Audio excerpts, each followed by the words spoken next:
The Counselling Boys, Bananyanga.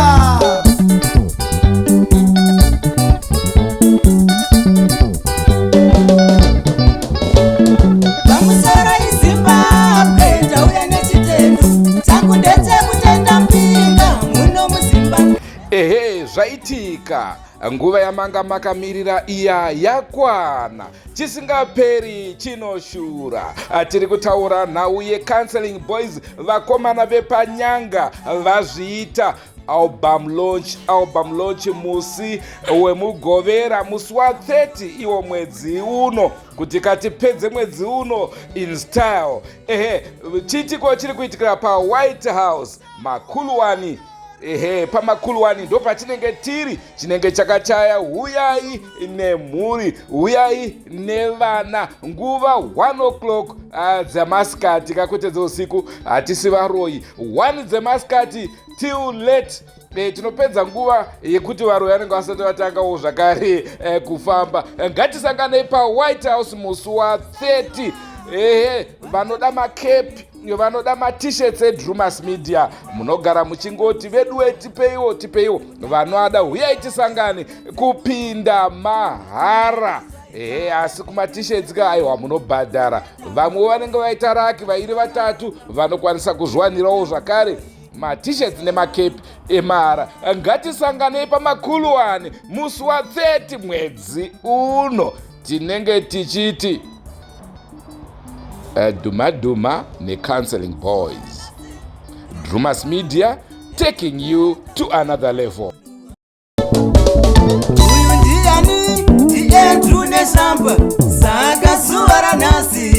Pinda mudariro.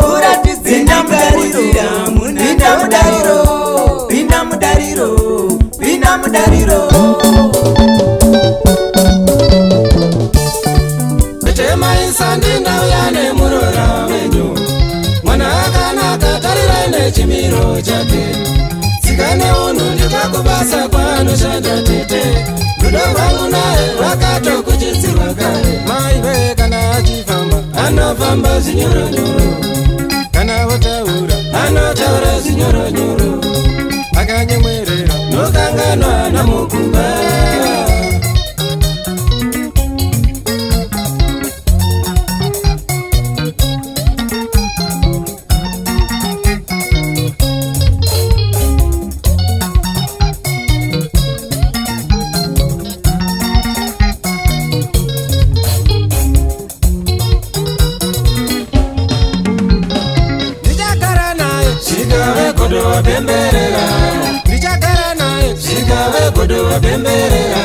Achakudza dzinza ramuyera shumba, achakudza dzinza ramuyera soko.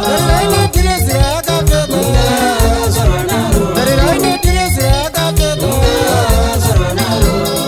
anonzi tariro, aiwa tagara tine tariro.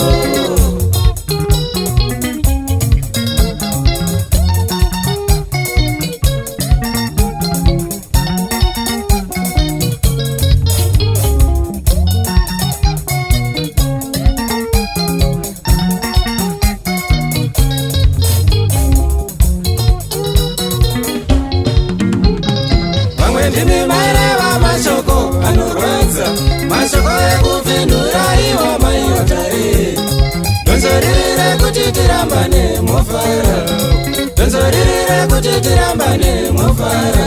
Saka ndichagara naye, svika wegodo wabemberera, svika zvanaka, svika wegodo wabemberera.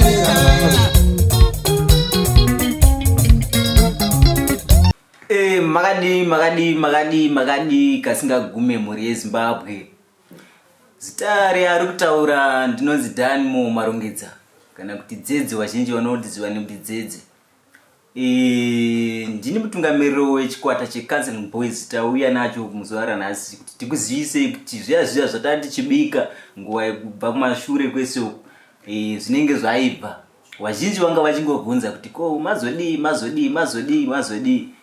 Dzamara takutonyara zvikunge tichipindura. Asi nhasi ndine chiimbo chekuti aiwa tine mashoko akanaka kwamuri ekuti tikuzivise kuti aiwa album launch, tinoda kulonja album, first album redu. zita realbum iri rinonzi gogogoi kwamuri imini kuti sevatsva vachangozvarwawo taona kuti tingoti pfe mangweri kana mazongotinza kuti tapindira saka tingotange utatiwo kwamuri gogogoi since munda wemimhanzi mamagara mune dzimwewo mbinga dzanzagara dziri mumakuru wemo saka kuti isu vadiki tigamuchiriko tikuti kwamuri gogogoi vamwe vakangoda kuziva kuti tikuitira papi album launch iriitirwa kuWhite House along Blawayo Road panonzi pamakuru 1 ipapo tiripo musi wa30 iri weekend iyo musi weSaturday ndo patete tichitandadzana nemi saka tiri kukumbirawo kuuya kwenyu kuzinge muchigamuchiranawo nezviso zvatakagadzirawo seCounselling Boys. Tichange tichitanga kubva tikangoti kuma 1 kusvika hameno pamunenge madhiniwawo nesu sezvo tichingotandadzana ririzwa iroro. Counselling Boys ndichitarisa kumashure uku vamwe vangangoda kuziva pamwe vanga vakambonzvengana neprogramu iyi kuti zvakambobva papi zvichibva papi. Yakawambwa pane tumakore bhizhana kumashure uku. Ndingangoti ndichiri wechikoro ndo mawambirwa yakaitwa. Kuchikoro ndaingobvarira kuimba masong ekukansela vana vechikoro kazhinji. Paassembly paya ndaipiwa mukana kuti ndinge ndichiimba saka ndaitokompoza masong ndiri kuchikoro kumaform 1 form 2 ikokoko. Saka nenyaya yekuti ndaingoramba ndichiimba nziyo dzekungotsiura nekugaidha zvaiitwa nevana vechikoro zvaingondishungurudza ndikazoona so kuti zviri kuitika izvi ndezvipiko. Saka ndopa ndakazoti masong aya angangodanwa nezita rekunzi kudii kana ndichigadzira type yemusic yakafane iyi ndopakabva zita rekuti Counselling Boys. Pachizvangu ndaito vanhu vanga vakutonditi cancela pachikoro ipapo nenyaya yekuti ndainge ndichikansela zvese zvaingoitika zvakaipa zvisina kunzwika zvafamba sei even kana kumateachers ndaikubata kwese ikoko. Saka vanhu vanga vakuzoti cancela ari kuti guide nekuti zoreredza pazvinhu zvatinge taita nezvimwe zvinhu zvakawanzika ndaingovhukunura ndichida kuti zvinhu zvingobuda pachena so. Saka ndopakabuda zita rekuti Counselling Boys. Muchikwata ichi chine 6 members dzirimo. Wekutanga ndini, kuzouya Crispin mfana wangu, kuzouya umwe Blaze wangu anonzi Morgan, kuzouya umwe wachona anonzi Innocent, then kuzouya Jimmy and James Mtandiko, kuzouya umwe anonzi Alec Nyakarenga. Ndo mamiro zvakaita pachikwata ichochi chatupamba nacho iye zvino izvo.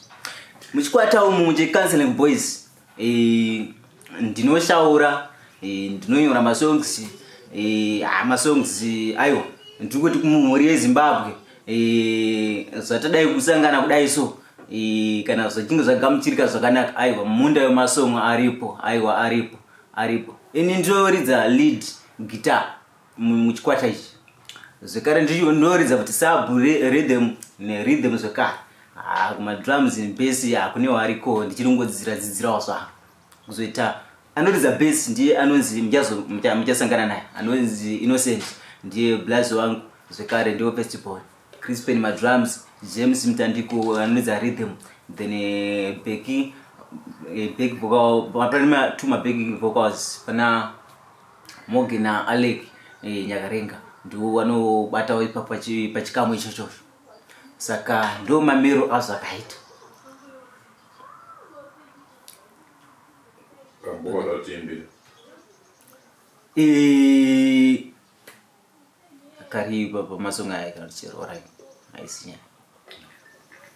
Pa album redu rine 8 matracks takagadzira. Pane 2 ablaze wangu. Pane inonzi Tete Maisandi neimwe yacho inonzi Mwari wenyasha. Ini ndakazogadzirawo 6 tracks. Pane 1 inonzi Mira, ayo inofunga ndoya munogara muchiziva muri yeZimbabwe. Inozanangura aiwa munobva mangoziva nyaya dzacho. Kuzoita ipiri inonzi Mbinga, muchainzwa muchikamuchirutera. Itatu inonzi Pabawa Nono. Chivina inonzi Zvipo. Chishanu inonzi Masuru dzenyu. Chitanhatu yacho ndo inonzi shoko renyararo muri Zimbabwe. Ndo mamiro akaita album pakugadzira kwatakaita masongs. Saka ndine chivimbo chekuti mucharika muchira zvakanaka. Wamwe wanga rundite imbopa mapijana tibonze kuti ndizere zvauri utaura panhau iyoyi. Aiwa, haina kuipa. Inyaya yemira wari kufamba nemira wachizviona pamira wakamira pamira wanavava imira imanji payakabvirira manji pachikoro.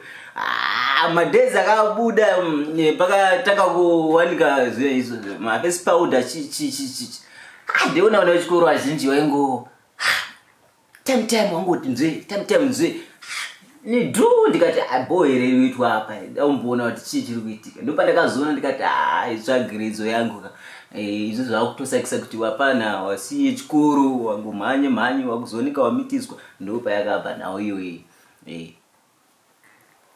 Zuva randisingakangani mhuri yeZimbabwe ndichitenda zvekare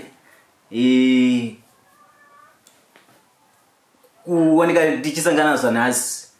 Zuva randisingakangani ndo wanga wari munamato wangu muupenyu wekuti nguva yatai tichiridza mabhanjo kumashure kwese uku ndofunga mbaiona nhoroondo iyoyo kuzosvika tasanganidzwawo nevanga vatumwawo nedenga kuti vatiamure zvikafamba neurongwa ihwohwo kudzamara tachitiswa munhu waMwari kuburikidza naAndrew Neshamba ari kuZBC tikazosvitswa kuna Prophet W Magara wakakwanisa kutisponsor nemainstruments atinawo nhasi. Papo ndichisvika ikoko ndaitofungiza kuti kunyepa even patakadedzwako ndaitoti ndofunga mheno kuti chii zvii zvirumboitika. Ndandisina chimbo chekuti zveshuwa taizokwanisa kunge tichibatsirwa kusvika patakasvitswa ipapo. Saka nanhasi ndiri kutenda zuva iro ratakapuwa zvinhu iroro ndiri kuti aiwa wari kubatsira pose pavari kubatsira ngavarambe vachidaro kudzamara Mwari avaitirawo nyasha. Panonzi pavabvisa zvishoma zvainazvo musiki anowedzera ipapo. Saka ndozo randisingakanganwi nanhasi iri rare chituku kuti ndizvo iri zvatakuita chinhu chinawo chekutanga kwatakabvirira tichida kurekodha. Tinova takapiwa zvinhu izvi mainstruments 2017 but nekuda kwezvimenga mupini zvanga zvichisakisa kuti titadze kuchisvika chinhu chatasvikira nhasi. Mawaniro anga ruri rwendo rurefu. Saka ndinongoti aiwa vavengi variko toziziya but zvinoda kuti pave pane mwoyo wekushinga kuti upfudzane nezvakaipa. Saka nanhasi tatingori muhondo kungoshingirira kuti dai tachikunda chinhu ichocho. Saka ndogara ndichingoshushikana inova imwe song pa next album change ichibuda kuti kosei wakaipa wachiita zvavanenge waita pachinhu chakanaka. Zvinondishungurudza mumwoyo mangu kwete mako pamusoro pehama. Munondishungurudzireiko vehama masikati neusiku? Handina chandinoziva chandakakutadzirai chiri chikwereti ndiudzeiwo. Ndinobhadhara zvangu ndakasikwa nashatanzi wangu. Handiraramire munhu asi kuzviraramira kwangu ndega. Baba seiko munodaro seiko. Goodbye my friends, goodbye my friends. Wakamboonana tichazoonana nerimwe zuva hama dzangu. Goodbye my friends, goodbye my friends. Wakamboonana tichazoonana nerimwe zuva hama dzangu. Ini ndokuenda kubasa kwangu. Iwe magiwe mkaranga.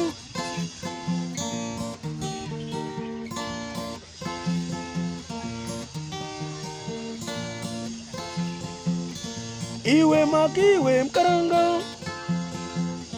Iwe magiwe mkaranga.